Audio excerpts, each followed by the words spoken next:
నమస్తే, welcome to #you. నేను మీ రాజేష్. ప్రస్తుతం తెలంగాణ రాజకీయాల్లో కాంగ్రెస్ పార్టీ మరీ ముఖ్యంగా ఎమ్మెల్యేగా ఉన్నటువంటి దానం నాగేందర్ పైన విస్తృత చర్చ జరుగుతోంది. కొంత హాట్ టాపిక్గా మారుతోంది ఆయన వ్యవహార శైలి. అంటే ఎందుకు ఉన్నట్టుండి దానం నాగేందర్ ఒక్కసారిగా రాజకీయాల్లో సైలెంట్గా మారిపోయారు. అంటే ఒకప్పుడు ఫైర్ బ్రాండ్గా ఉంటూ కొంత అనేక అంశాల్లో వివాదాస్పద వ్యాఖ్యలు చేస్తున్నటువంటి దానం నాగేందర్ ఒక్కసారిగా సైలెంట్ అయిపోవడానికి కారణాలు ఏంటి అనేది ఇవాళ చాలామంది తెలంగాణ రాజకీయాలు నిశ్చితంగా పరిశీలిస్తున్నటువంటి వాళ్ళందరూ కూడా చర్చించుకుంటున్నటువంటి పరిస్థితులు. అంటే ఇవాళ నిజంగానే దానం నాగేంద్ర ఏమైనా అలిగారా లేదంటే భయపడ్డారా? ఇది చాలామంది మదిలో బెదులుతున్నటువంటి క్వశ్చన్.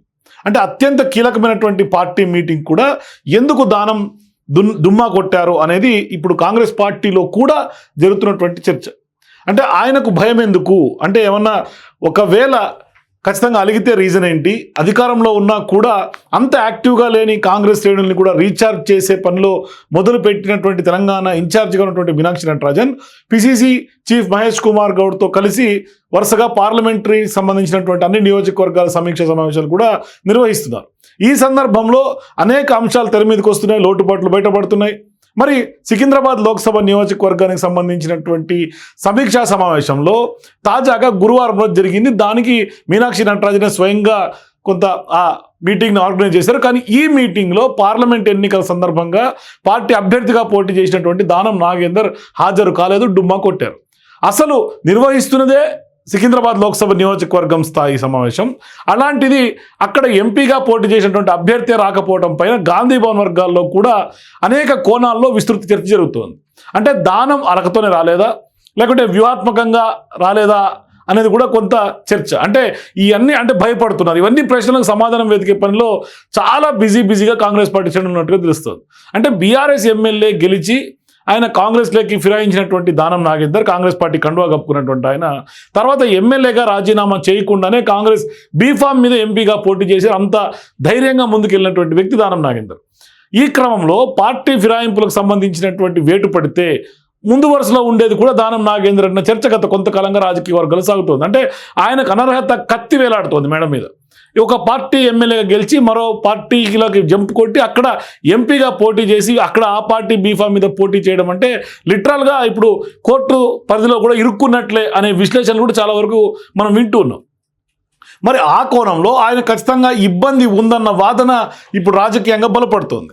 అయితే అదే సమయంలో దానం ఇలాంటి వాటికి పెద్దగా భయపడే రకం వ్యక్తి కాదని కూడా కొంత చర్చ. మరి సమావేశానికి రాకపోవడం వేరే కారణాలు ఏమైనా ఉన్నట్టుగా కొందరు భావిస్తూ ఉన్నారు. మరి సికింద్రాబాద్ లోక్సభ నియోజకవర్గ పరిధిలో పార్టీ సమస్యలు, నేతల మధ్య సమన్వయం లాంటి అంశాలపైన మీటింగ్లు కూడా చర్చ జరుగుతోంది. మరి ఇక్కడ దానం నాగేందర్ లేకపోవడంతో మరి అటెన్షన్ అంతా కూడా ఇప్పుడు ఆయన పైకి మళ్ళినటువంటి పరిస్థితి. ఇప్పటికీ అనర్హత వేటు అంశంలో కోర్టులో ఉన్న వ్యవహారం, వివిధ వర్గాలు దాని గురించి తీవ్రస్థాయిలో మాట్లాడుకుంటున్నారు. ఆ సమావేశానికి దూరంగా దానం ఉన్నారన్నది కొందరు నాయకుల అభిప్రాయం. అయితే కొంతకాలంగా దానం నాగేందర్ అసంతృప్తితో ఉన్నారనేది మెయిన్ రీజన్ అయ్యి ఉండొచ్చు అని కూడా కొందరి మాట. నిజంగా ఇప్పుడు దానం ఏ రీజన్స్ తట్టు రాలేదు ఆ మీటింగ్ అనేది మాత్రం $1 మిలియన్ క్వశ్చన్.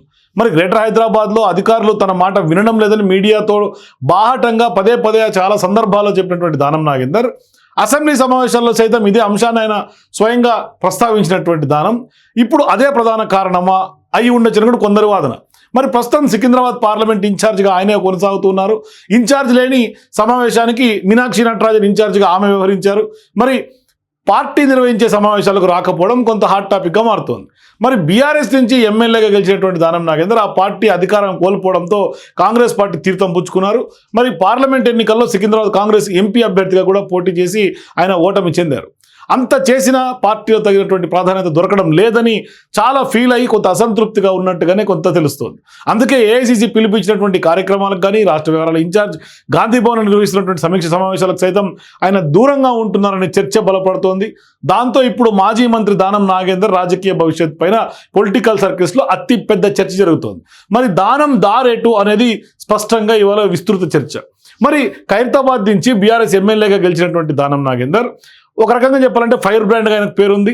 అధికార పార్టీలో ఉన్నా ప్రతిపక్షంలో ఉన్నా ఆయన తీరే కొంత సపరేట్ అని స్పష్టంగా చెప్పొచ్చు. అంటే ఏది రైట్ అనిపిస్తే అది చేస్తూ, ఏది అనిపిస్తే అదే మాట్లాడే దానం నాగేందర్, ఏది కరెక్ట్ అనిపిస్తే అదే చేస్తారు కూడా. మరి ఆ దూకుడుతోనే బీఆర్ఎస్ నుంచి ఎమ్మెల్యేగా గెలిచిన తర్వాత ఓవర్ నైట్లో కాంగ్రెస్లోకి వచ్చినటువంటి మొట్టమొదటి ఎమ్మెల్యే కూడా దానం నాగేందర్ అని చెప్పాలి. మరి కాంగ్రెస్ పార్టీ బీఫామ్పై ఎంపీగా కూడా పోటీ చేశారు. ఇంతకు పెద్ద ఎత్తున ఇప్పుడు దానం గురించి చర్చ జరుగుతోంది. అయితే ఖైరతాబాద్ ఎమ్మెల్యేగా ఉన్నటువంటి మాజీ మంత్రి దానం నాగేందర్ ఇప్పుడు పెద్ద ఎత్తున రాజకీయంగా ఎటు అడుగులు వేస్తారనే చర్చ జరుగుతోంది. సడన్గా ఒక్కసారిగా సైలెంట్ అయిపోయినటువంటి దానం నాగేందర్ ఏం చేస్తున్నారు? మరి హైదరాబాద్లో దానం నాగేందర్ హవా మామూలుగా ఉండదు. ఏ కార్యక్రమం చేపట్టినా, ఏం మాట్లాడినా దానం మార్క్ స్పష్టంగా కనపడుతుంటుంది. అలాంటి దానం సడన్గా సైలెంట్లోకి వెళ్ళిపోవడం కొంత హాట్ టాపిక్గా తెలంగాణ రాజకీయ వర్గాల్లో సాగుతోంది. కానీ వాస్తవానికి దానం నాగేందర్ది మొదటి నుంచి పార్టీ మారే చరిత్ర. అంటే చాలా వరకు గత ఎన్నికల్లో ఖైరతాబాద్ నుంచి బీఆర్ఎస్ ఎమ్మెల్యే గెలిచినటువంటి ఆయన కాంగ్రెస్ పార్టీలోకి వచ్చారు, అందరికీ తెలిసింది.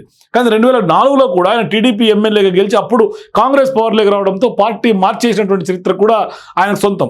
తర్వాత కాంగ్రెస్లో ఉంటూ గులాబీ పార్టీ అధికారంలోకి రాగానే అప్పుడు ఆయన గులాబీ కండువాగా పేసుకున్నారు. అదే సీన్ మళ్ళీ రిపీట్ చేసి కాంగ్రెస్ పంచంగా చేరినట్టుగా స్పష్టంగా చెప్పొచ్చు. సో ఇప్పుడు కాంగ్రెస్ బీఫామ్పై ఎంపీగా పోటీ చేస్తే అనర్హత వేటు పడుతుందని తెలిసినా సికింద్రాబాద్ ఎంపీగా పోటీ చేసి ఆయన ఓడిపోయారు.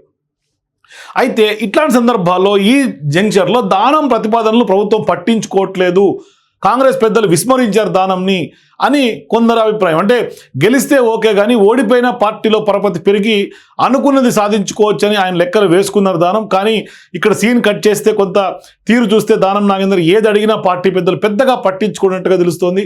ఎలాంటి ప్రపోజల్స్ పెట్టినా పట్టించుకోవడం లేదు కాంగ్రెస్ పార్టీలో. దీర్ఘకాలం తర్వాత రాష్ట్రంలో అధికారంలోకి వచ్చిన తర్వాత కాంగ్రెస్కు హైదరాబాద్ సిటీ పరిధిలో మాత్రం ఎమ్మెల్యేలు లేరు. ఆ లెక్కతో పార్టీలోకి వస్తే మంత్రి పదవి ఇస్తామని చెప్పి హామీ ఇచ్చి పట్టించుకోవడం లేదనే చర్చ కూడా దానం వర్గీయుల్లో బాగా బలంగా సాగుతోంది.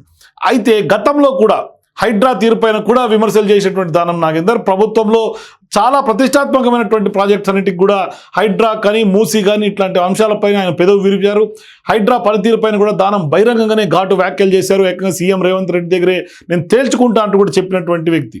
మరి పేద ప్రజల జోలికి వస్తే ఊరుకోబోమని ఎమ్మెల్యేగా అది నా బాధ్యత అంటూ కూడా పెద్ద పెద్ద డైలాగులు చెప్పినటువంటి దానం నాగేందర్ హైడ్రా విషయంలో పెద్ద ఎత్తున హైడ్రా దూకుడికి ప్రభుత్వానికి కొంత మైనస్ అయిందనే టాక్ కూడా ఉంది. దానికి తగ్గట్టుగానే దానం వ్యాఖ్యల తర్వాత మరికొందరు హైడ్రాకు వ్యతిరేకంగా నోరు విప్పినటువంటి సందర్భాలు కూడా ఆనాడు ఉన్నాయి.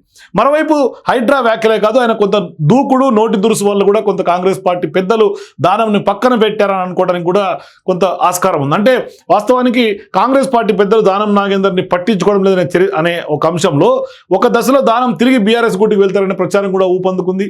రాజకీయ వర్గాల్లో ఇదే చర్చ బలంగా సాగింది.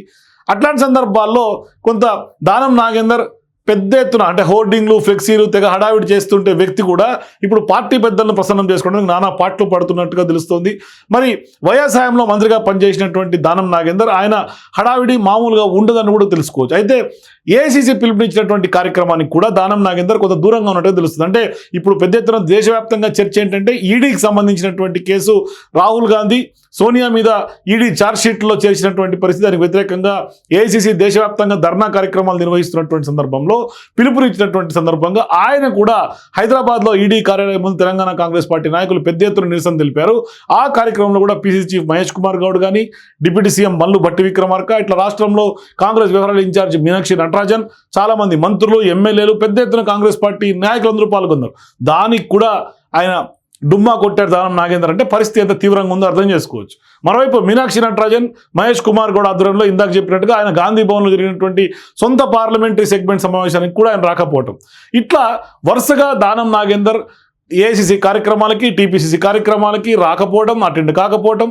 మరి సికింద్రాబాద్ కాంగ్రెస్ ఎంపీ అభ్యర్థిగా దానం నాగేందర్ పోటీ చేశారు. ఆ సమావేశాలకి కంటెస్టెడ్ క్యాండిడేట్లతో పాటుగా ముఖ్య నాయకులందరూ హాజరు కావాలని పార్టీ చెప్పినా దాన్ని ధిక్కరించడం, అలాంటి సమావేశానికి దానం దూరంగా ఉండటం, ఇది కొంత విస్తృతి చర్చ జరుగుతుంది. మరి ఇప్పుడు వచ్చే ఇమీడియట్ డౌట్ ఏంటంటే పార్టీలో కొనసాగుతారా లేదంటే ఏదైనా సంచలన నిర్ణయం ఏమైనా తీసుకుంటారా అనేది ఇమీడియట్ డౌట్. మరి దానం నాగేందర్ వైఖరిలో కాంగ్రెస్ పార్టీలో అయితే మాత్రం హాట్ టాపిక్గా మారుతోంది.